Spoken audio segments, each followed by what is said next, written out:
Paramount Kia Soul pace car lights are extinguished, making the hard left-hand turn onto the pit road.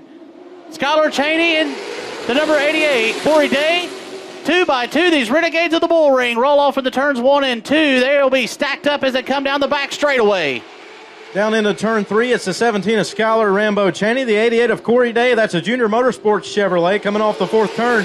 Give it to Skylar Cheney, leads lap number 1. But Corey Day still on the outside in the Junior Motorsports machine off the 2nd turn. It's a drag race down the back straightaway. As you can see, it's starting to get dicey back there at P4, almost 3 wide. Matt Gould thought a little bit better of it as he concedes just a little bit. Now it looks like the number 6 of Clark Houston. Look at Day come around on the outside, taking Cheney on the back straightaway down into turn 3. The 88 leads him down into 3 and up through 3 and 4. Off turn 4, he'll lead a lap here. The number 88, that is Corey Day, down into turn number 1, and he'll clear the 17 of Skylar Cheney coming off the 2nd turn. New leader at Hickory, that's Corey Day. We have the 28 of Landon Shane Huffman already up to a quick P5, quickly working through the field. That's right. He's made quick work of that field as now he sets his sights on Clark Houston. Looks like Matt Gould trying to make his way past Grant Davidson driving the 151. Again, this is the battle for 5th, 6th, and 7th. Corey Dana out to about a car length over Rambo Cheney, and Annabeth Barnes-Crum trying to get up in the mix up there, as she is all over the back bumper of Skylar Cheney. Again, that young lady has been a former winner here at Hickory Motor Speedway, still looking for that elusive first win here in the 2024 racing season. Here at this track, she has won abroad so far. I believe her most recent win coming at Caraway Speedway about 4 weeks ago. Matthew Gould on the inside of Landon S. Huffman. See how they battle it out for 5th. Yeah, Kate, that 27 looked pretty good in race number 1. And, honestly, I really like the way that his car seemed to be driving. It seems like he was able to work with it pretty good. Wasn't able to pick up a win, obviously, with it, but I think he's going to give the 28 a run for his money if he can get him in the right spot here. Oh, absolutely. I think that strain of cars, the 6 and the 28, that 6 was very good in the first race. You never know if he backed off and tried to save something for the second race. Like I said earlier, all these guys on different strategies tire-wise, so we'll see what happens here in the next few laps. Yeah, that 6 was certainly really fast race number 1, and he's looking pretty fast here now. And again, something we can't stress enough, only 0.4 of a second separating the entire field tonight, which is not a whole lot of real estate when you want to look at it. And again, who saved tires, who didn't, as it looks like Corey Day is putting on a clinic out front now, 4 car lengths in front of Skylar Rambo Cheney as they come around to the stripe. Just 12 laps on the board. Still a lot of time to go, but Landon Shane Huffman, now he has caught the back of Clark Houston. That battle starting to rage on as they come out of turn 2. Landon Huffman's here going to have to make quick work of Clark if he wants to get to these top 3 cars. I mean, you don't even know if we're going to have the yellow or not, so he needs to take all the inside of the 6. He needs to make quick work so he can get to the 12. Down the back straightaway, he's got the position on the quarter panel as it looks like Landon Shane trying to make the moves. They touch just a little bit out of turn 4. A little bit of contact there back into the west end here. And the 28's going to get around him. We'll see if the 6 switches back to the bottom. He's going to try to. We'll see what he does going into the corner. Not able to really get anything going there. We heard Clark Houston fuss a little bit about not having all that forward drive off, and it looks like you could definitely see that showcased. Now he's got the 27. He's got the 27 knocking on the door now. Moving down to the bottom. That's Matthew Gould trying to advance his position. Again, this is the battle for P5. As they come around and go back, dive down in the 1, Gould and Houston look like they may have touched just a little bit through the center of the turn as Gould tries to make quick work and go back after Landon Shane. As they go through the bumps there at the exit of turn number 4, give the position to Gould that time by. Again, 17 down in this 40-lap featurette. Corey Day is still holding the fastest lap times of the evening and the fastest last time by as they continue to have a little bit of fall off taking place here. Looks like Landon S. Huffman is catching Annabeth. It is the fastest lap that last lap. Trying to make work to get to these top 3 cars. Yeah, it looks like that last few laps, Kate, that the Landon Huffman has been able to shave off about 0.4 of a second already as he is trying to pull up on the back of that KHM Motorsports Liberty Buick GMC Chevrolet. And you can attest, I mean, you can tell the folks at home, I mean, you did this all season last year, and sweeping the weekend is something really hard to do, something you were able to do a few times as a weekly competitor here. And how hard is that going to be for Landon Shane to try to get up there to the front as the laps are winding down? Oh, it's definitely going to be tough. I mean, that first race, Landon had to race Clark for that win. It's a little different if he gets out front and everyone starts kind of saving for the second twin, but they were racing, they were using their stuff up. So it's going to be hard for him to make it through the field as you see him slide off of turn 4 with having to put them tires to use in that first race.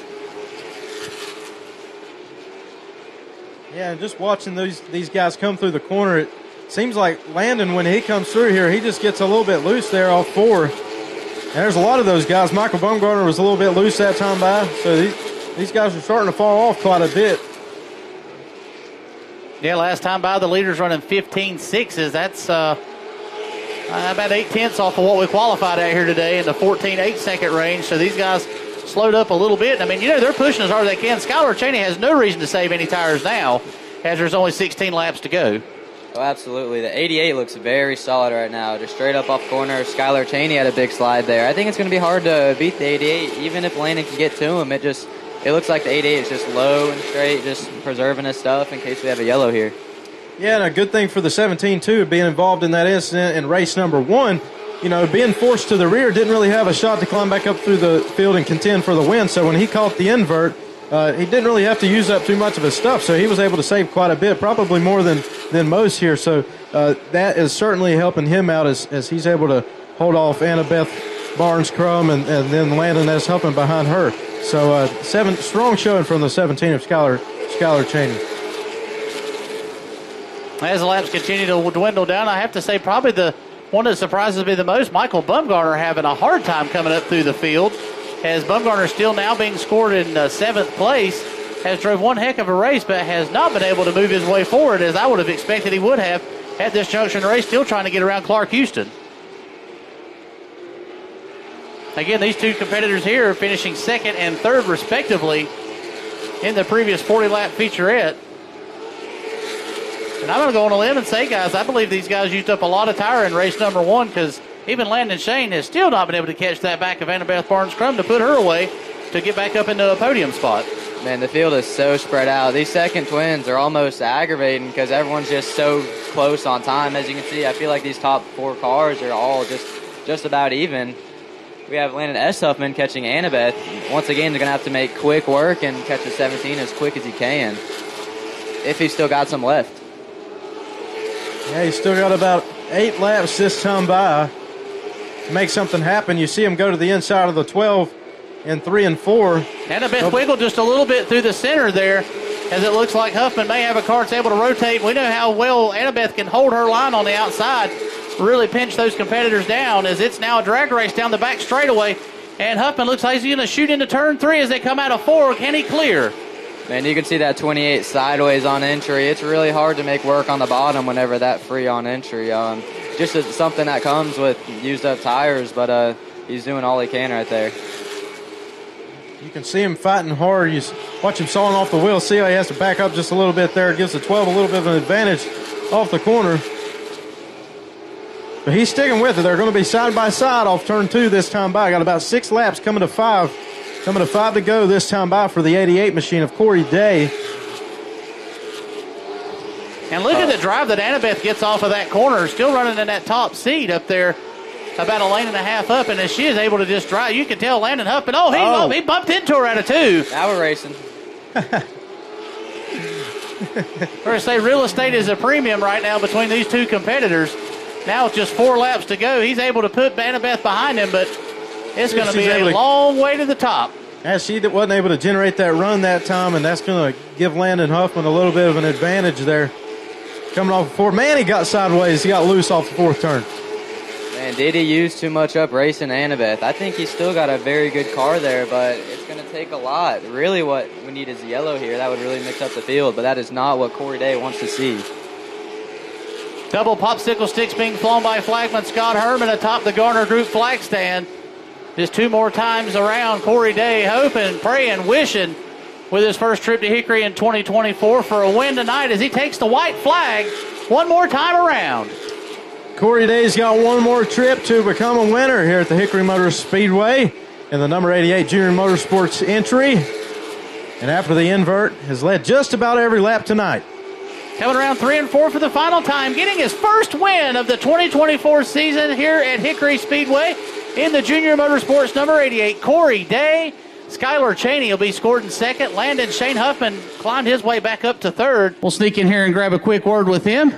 Corey, is this your first trip here to Hickory Motor Speedway? Yes, sir. This is my first race on late models. So, this yeah, and on asphalt, I guess. It was the invert race, so, it doesn't mean as much as the first one, but, it's still pretty cool.